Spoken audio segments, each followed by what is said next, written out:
Lieutenant Amy Rogers stared at the alien ship through the main viewport of her patrol vessel. It looked like nothing humans had ever built, smooth, with curves that seemed to bend the light around it. After all the years of wondering if humans were alone in the universe, first contact had happened during her routine patrol near Neptune. "Status report," she said, keeping her voice steady despite her racing heart. "No weapons charging, Captain," said Officer Joe Kent from the sensor station. "They're just waiting." Amy nodded. "Send the greeting package again. All frequencies." The crew of the EDF Vigilant had been trained for this moment, but training felt inadequate now that it was actually happening. Humanity had been united for nearly a century after the last global conflict. Space exploration had accelerated, with outposts on Mars, Europa, and now the outer planets. But no one truly expected to find intelligent life so close to home. The alien vessel shimmered, and suddenly their communication screen activated. The beams on screen weren't as strange as science fiction had imagined. Humanoid, with smooth blue-tinted skin and large eyes. They called themselves the Solari, representatives of something called the Galactic Alliance. "We have observed your species for some time," said the Solari diplomat, who introduced himself as Ilaren. "We welcome dialogue with Earth." Within days, more Alliance ships arrived. Scientists and diplomats replaced military personnel at the front lines of discussion. Amy found herself unexpectedly promoted to unofficial ambassador due to her calm handling of first contact. But something bothered her about the way the aliens studied humans. "You seem concerned by our history," Amy said to Vex scientist Trell during one cultural exchange session. The Vex, tall, thin beings with 4 arms and gray skin, were the Alliance's premier researchers. Trell tilted his head. "Your species' emotional capacity is remarkable. Particularly your anger responses. Emotions drive us," Amy explained. "They're not just about anger.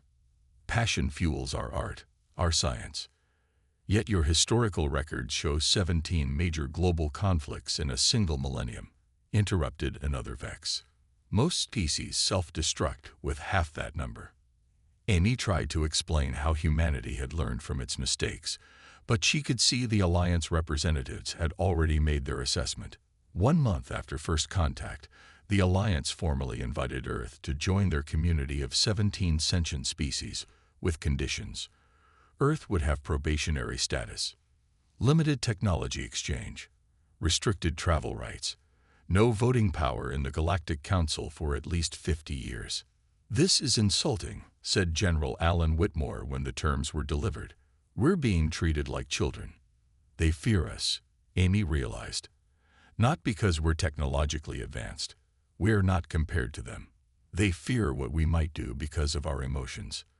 The Alliance anthropologists confirmed her suspicions when they officially classified humans as a Class 3 emotional species, potentially dangerous and requiring careful monitoring. Despite the unfair classification, Earth's governments accepted the terms.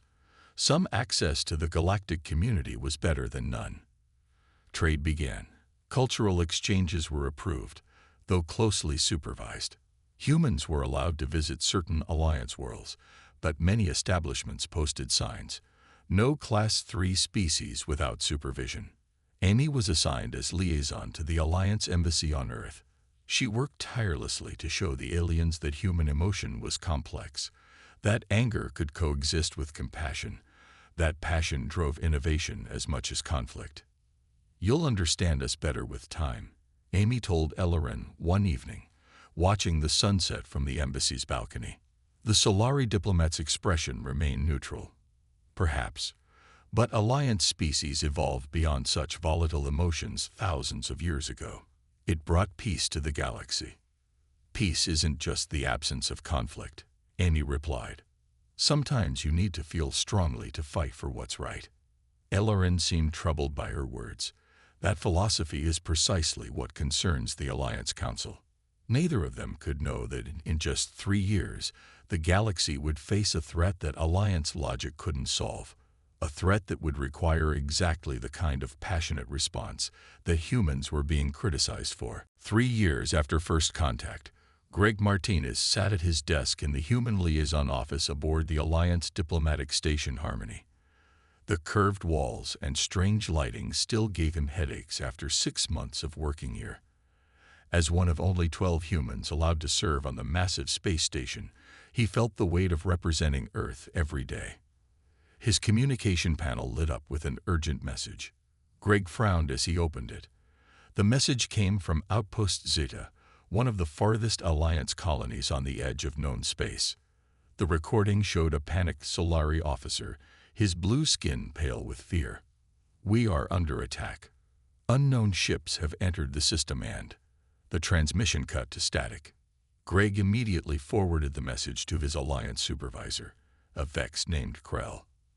Within hours, more distress calls arrived from other edge worlds. Something was attacking the outer colonies of the Alliance. The vast meeting chamber of Harmony Station, filled with representatives from all 17 species. Greg stood at the back, not allowed a seat at the main table due to Earth's probationary status. "The Outpost Zeta recording shows vessels of unknown design," said Elder Toril, a senior Solari diplomat. Before communications were lost, they reported the attackers as some kind of machine-organic hybrid species. "The pattern of advance suggests a coordinated effort," added a Vex analyst. "We have designated them the Void Collective." Greg listened as the Alliance Council debated response options. The discussion moved with painful slowness. The Vex wanted more data. The Solari insisted on diplomatic attempts. Other species argued over which defensive protocols to activate. 3 days into the debate, the first refugee ships arrived at Harmony. Greg helped coordinate the arrival of survivors from Outpost Zeta. Their stories chilled him to the bone. They felt no emotion, one Solari survivor told him. "They just kept coming. Our weapons barely damaged them." That evening, Greg requested a private meeting with Krell. "The Alliance needs to take immediate military action," he said. "Each day of debate costs lives." The Vex regarded him with 4 blinking eyes. "Your human perspective is valuable, Greg Martinez, but the Alliance has protocols for threats that have served us for millennia." "But these refugees are understandably emotional after their ordeal," Krell interrupted. "The Council will analyze all data and determine the optimal response." Greg clenched his fists. "May I suggest sending human military advisors? Our history with conflict might actually be useful here." Krell's expression shifted to what Greg had learned was Vex discomfort. "I must remind you that humans are classified as a Class 3 emotional species. Your tendencies toward aggressive solutions make involving humans in military matters problematic." More refugee ships arrived each day. The stations and nearby planets filled with people who had lost everything. Greg worked 18-hour shifts, helping them, hearing their stories, watching the fear in their eyes. Meanwhile, the Council continued its methodical approach. They sent observation drones. They analyzed attack patterns. They debated endlessly while more worlds went silent. 1 month after the first attack, Greg received permission to send reports back to Earth. Admiral Judy Collins of the Earth Defense Force read his assessments with growing concern. "They're following their traditional military doctrine," Greg reported. "Predictable defensive formations, retreat when losses reach certain thresholds. Everything by the book." Greg attached visual records from the frontline ships that had managed to escape. The footage showed elegant Alliance battle cruisers forming perfect geometric patterns against the Void Collective, only to be torn apart when the enemy adapted to their unchanging tactics. On Earth, Admiral Collins called an emergency meeting with the Global Defense Council. "The Alliance is losing this war before they even admit they're in one," she said, showing Greg's reports.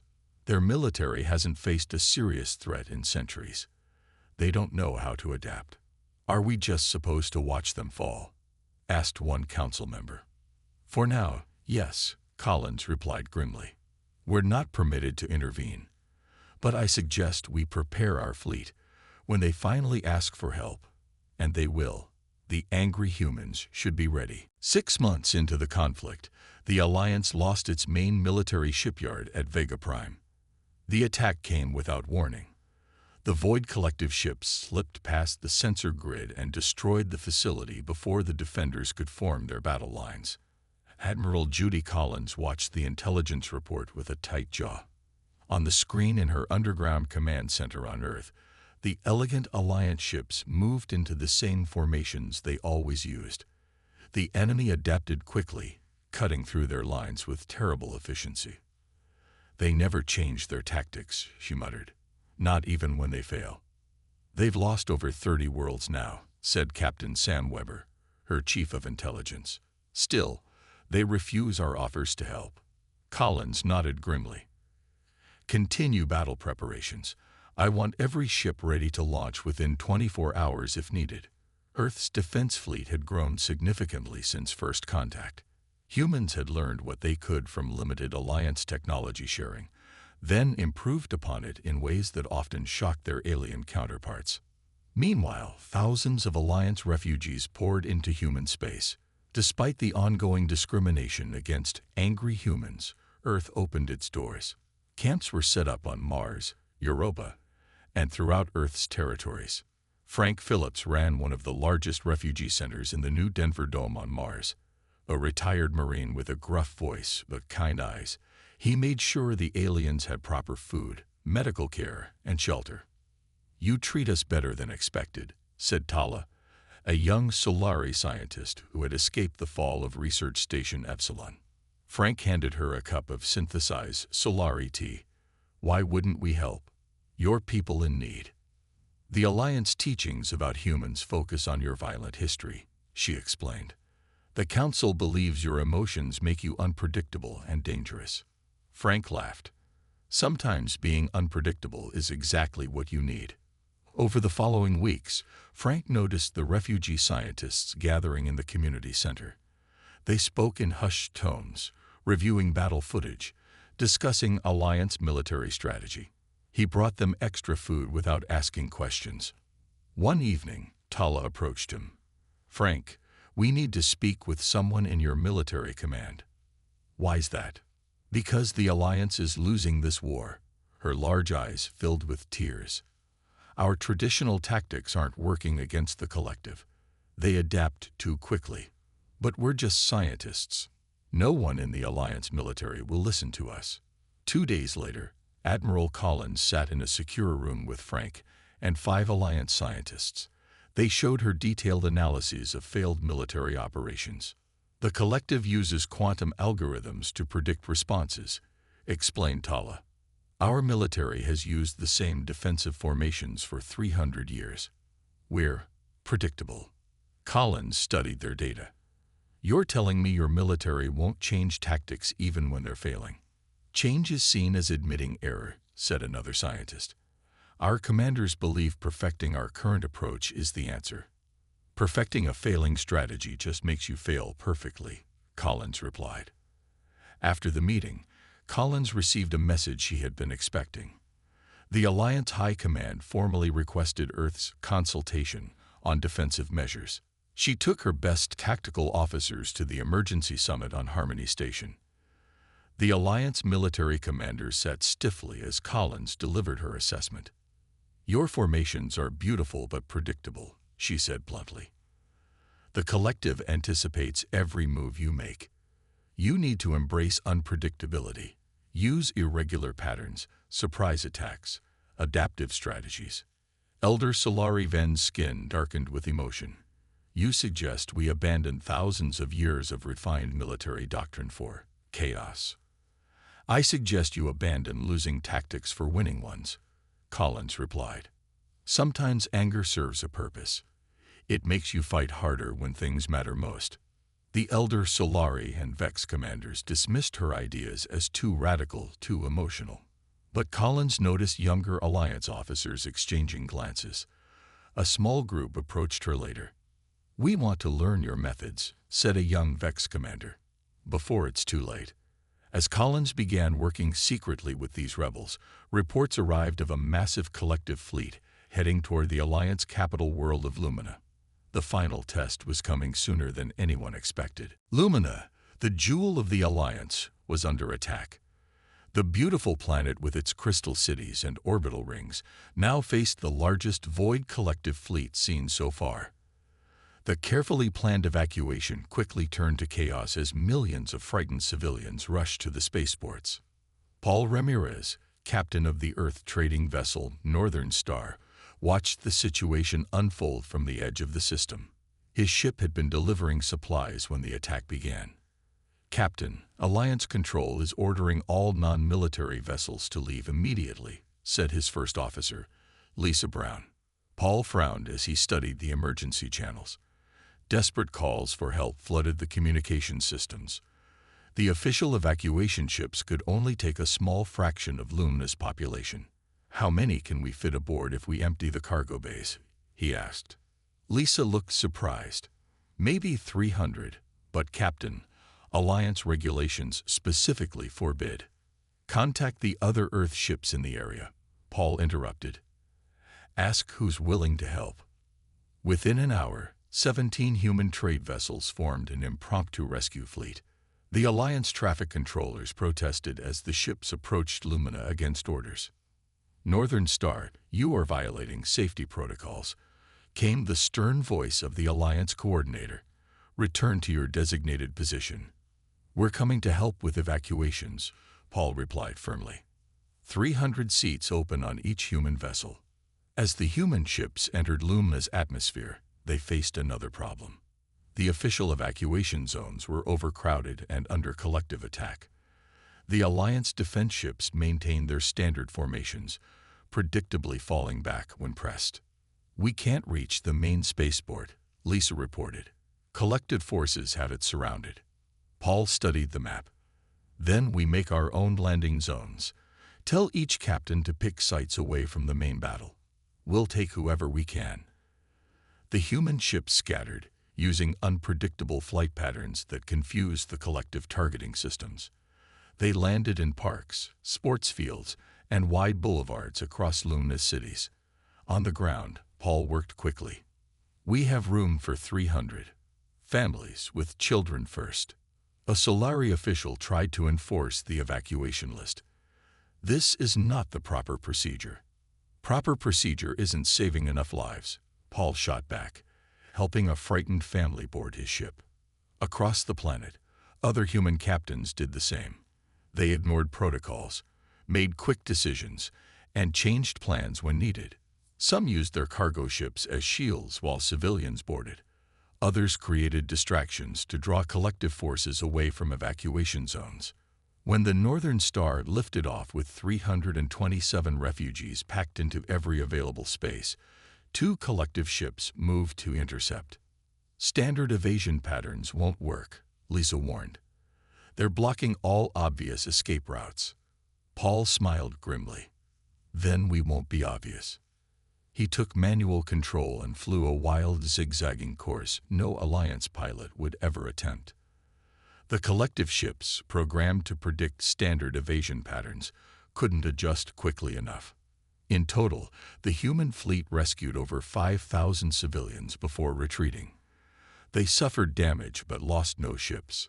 3 days later, Hall stood before the Alliance High Council, formally reprimanded for endangering relations with uncontrolled emotional behavior. "Your unauthorized rescue mission violated 17 Alliance safety protocols," said Elder Solari Ven. "While we appreciate the sentiment, such reckless actions cannot be tolerated." Earth's Ambassador Diane Miller listened from her observer's seat.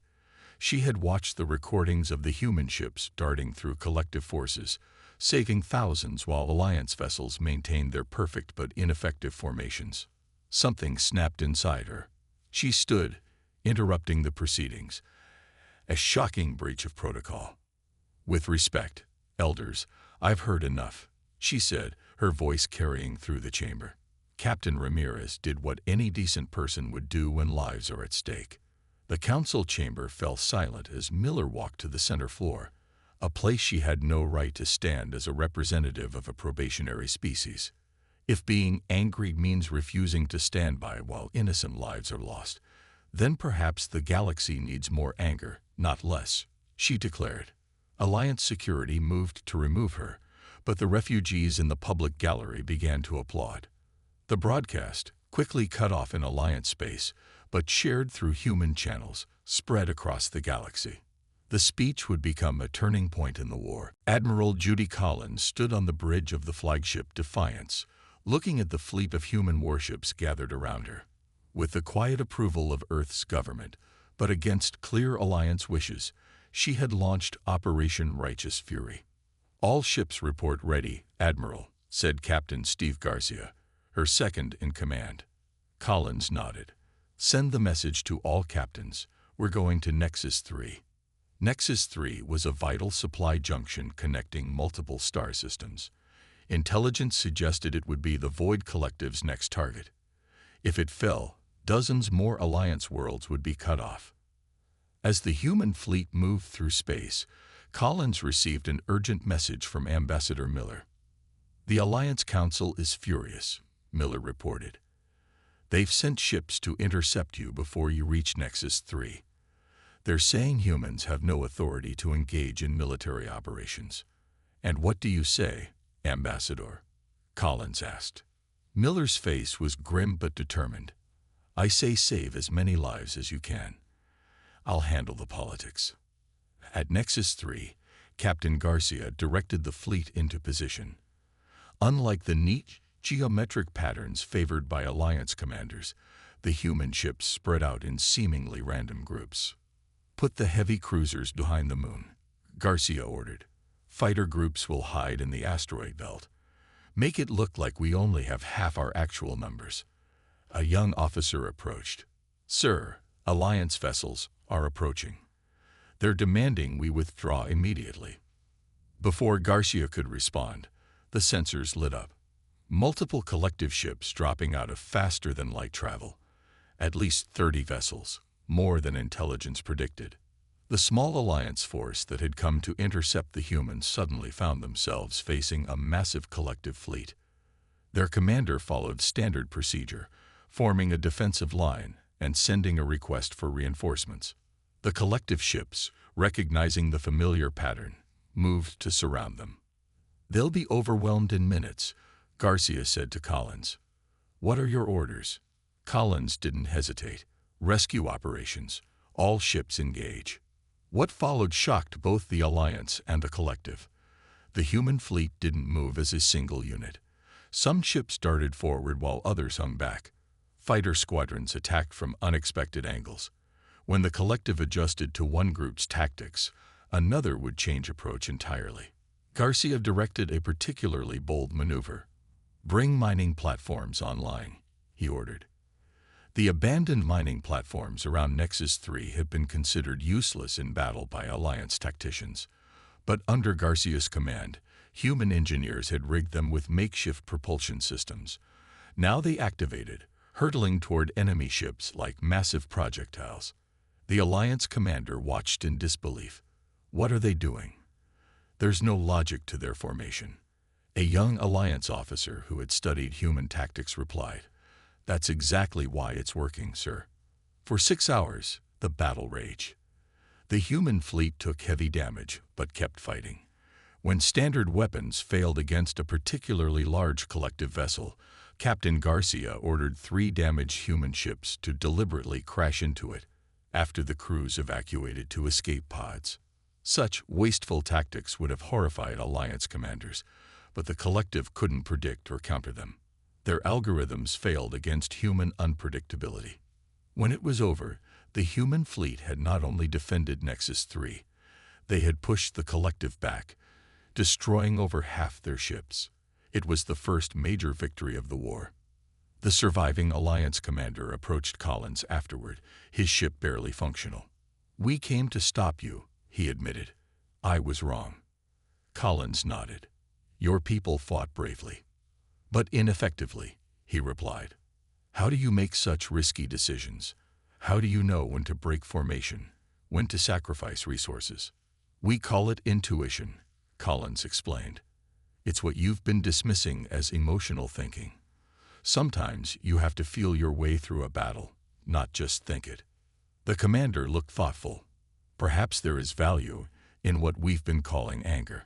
As reports of the victory spread, more Alliance ships began requesting joint operations with human vessels. The collective had finally faced an enemy they couldn't predict, and for the first time, they were retreating. The victory at Nexus 3 changed everything. For the first time since the war began, the Alliance had hope, but not everyone welcomed the new direction. In the great meeting hall on Harmony Station, the Alliance Council was divided. Elder Solari Ven stood at the center, his skin dark blue with emotion. "These humans take foolish risks," he declared. "Their tactics violate centuries of military doctrine. They act on feelings rather than logic." Across the chamber, a growing group of younger Alliance officers and officials had gathered. Their leader, a young Vex commander named Trell, stepped forward. "With respect, Elder, their tactics work," Trell said. "The collective cannot predict human behavior patterns. For the first time, we're winning battles." The debate raged for days. Conservative elements wanted humans censured for their dangerous emotional approach. Others argued for full integration of human tactics. Meanwhile, Linda Clark arrived at Harmony Station, a human psychologist specializing in interspecies communication. She had been invited by the progressive faction to help Alliance species understand human thinking. Linda met with small groups of Alliance officers. She explained concepts that seemed simple to humans, but were revolutionary to many Alliance species. "Intuition isn't the opposite of intelligence," she told them. "It's a form of intelligence, recognizing patterns faster than conscious thought can process them." A Solari officer frowned. "But how do you know when to trust this feeling and when to follow established protocol?" "Experience helps," Linda replied, "but also passion. When you deeply care about the outcome, when protecting lives matters more than following rules, you find solutions you wouldn't otherwise see." Gradually, some Alliance species began to experiment with more flexible thinking. It wasn't easy. Their cultures had valued logical processes and predictability for thousands of years. Some struggled with the concept of useful unpredictability. On the front lines, human ships were now officially incorporated into Alliance battle groups. Each human captain worked with Alliance officers, teaching them to adapt mid-battle and trust their instincts. Captain Rosalie of the human destroyer Swift sat with her Alliance counterparts, planning the defense of the Siren Nebula. "Your formations are too symmetrical," she explained. "The collective's algorithms can calculate your next move within seconds. But asymmetrical formations reduce defensive coverage by 23%, protested a Vex commander. Rose drew a new pattern. "Sometimes you need to leave an apparent weakness that's actually a trap. Make them think they see an opportunity, then surprise them." Some Alliance officers adapted quickly. Others found it nearly impossible to break lifelong habits. But with each successful battle, more were convinced. Admiral Collins was invited to address a special meeting of Alliance Military Command. She stood before hundreds of officers from various species. "We don't fight with emotion instead of strategy," she explained. "We use emotion to fuel better strategy. Anger at injustice, love for what we protect, courage to take calculated risks." The shift wasn't just happening in military circles. Linda Clark worked with Alliance civilians too, particularly those who had been rescued by humans during evacuations. "Humans frightened us because they can be angry," said a Solari teacher whose school had been evacuated by the Northern Star crew. "But now I understand. They were angry because we were in danger. Their anger wasn't against us, it was for us." 3 months after Nexus 3, Alliance scientists tracking the Void Collective made a breakthrough. They discovered the location of the collective's central processing hub, the core that coordinated all collective activities. For the first time, the Alliance had a chance to end the war with a single strike, but reaching the hub would require crossing heavily defended space. The mission would be almost certainly suicidal with traditional tactics. The Alliance High Command, once so hesitant to involve humans, now turned to Admiral Collins. "We need human ingenuity for this," said the newly appointed Alliance Supreme Commander Thalvor, a Vex who had embraced emotional tactical thinking. "Will you lead the assault?" Collins studied the intelligence reports. "It won't be easy, but Earth will stand with you." She smiled slightly. After all, that's what angry humans do when friends are in trouble. 1 year after Operation Righteous Fury began, the largest fleet ever assembled in galactic history approached the Void Collective's central hub. The massive armada included ships from all 17 Alliance species, fighting alongside Earth vessels. Admiral Collins stood on the bridge of the Defiance, with Alliance Supreme Commander Thalvor at her side. The Vex commander had changed dramatically over the past year. He now wore a human-style command jacket and had learned to make quick decisions without endless calculations. "Final reports from all battle groups," said Captain Garcia. "All ships in position." "Send the signal," Collins ordered. "All vessels commence attack." The plan was complex but flexible, combining Alliance precision with human unpredictability. The first wave would draw collective forces into carefully designed kill zones, while the second would exploit any weaknesses that appeared. At first, everything went according to plan. The combined fleet pushed through the outer defenses using tactics the collective had never encountered. Alliance gunners fired with mechanical precision, while human pilots executed wild maneuvers that confused enemy targeting systems. Then disaster struck. A hidden collective weapon activated, sending out a massive energy pulse that disrupted communications.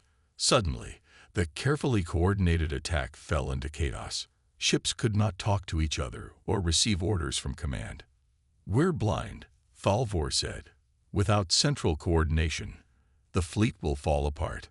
Collins watched as Alliance vessels began falling back to prearranged positions, following protocol for communications failure.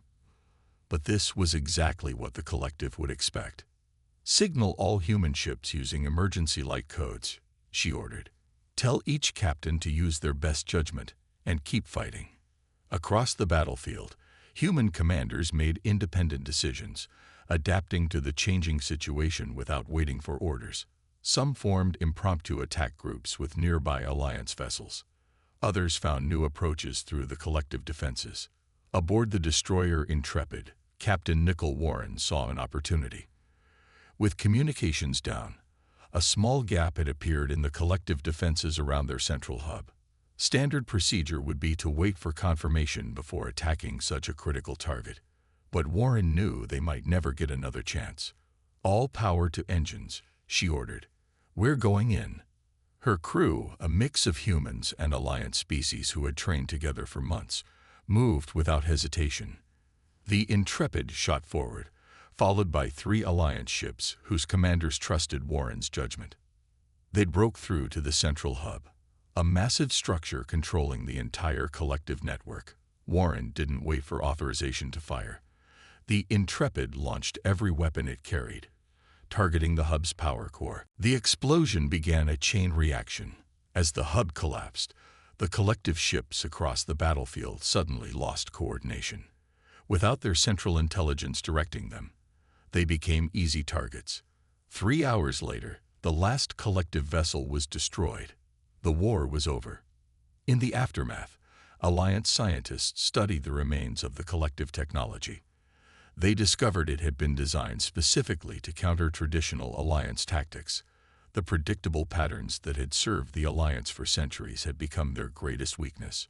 1 month after the victory, a formal ceremony was held on the rebuilt Alliance capital. Admiral Collins stood before the High Council as they presented a new classification for humanity. "Humans are hereby reclassified," announced the Chief Archivist, "from Class 3 emotional species to Class 1 emotional cognitive integrated species, acknowledging that what we once dismissed as mere anger often reflects righteous indignation, passion, and the courage to act when principles are threatened." The massive hall erupted in applause from all species. Captain Warren, now wearing a medal for her decisive action, smiled at the human and Alliance crew members who had served together on the Intrepid. That evening at the celebration, Admiral Collins raised her glass. Around her stood humans and aliens who had once been suspicious of each other, but now called themselves friends. To anger in service of compassion, she said. To emotion guided by principle. To all of us who found strength in what others called weakness. Years later, a young Solari student visited the War Memorial on Earth. His teacher pointed to the simple words engraved above the entrance. This human saying, the teacher explained, became famous across the galaxy during the war. It helped many species understand why humans acted as they did. The student read the words aloud. The only thing necessary for evil to triumph is for good people to do nothing. He looked up at his teacher. Is that why they got angry? Because they couldn't do nothing. Exactly. The teacher nodded. And that's why, when we needed them most, only the so-called angry humans came to the rescue.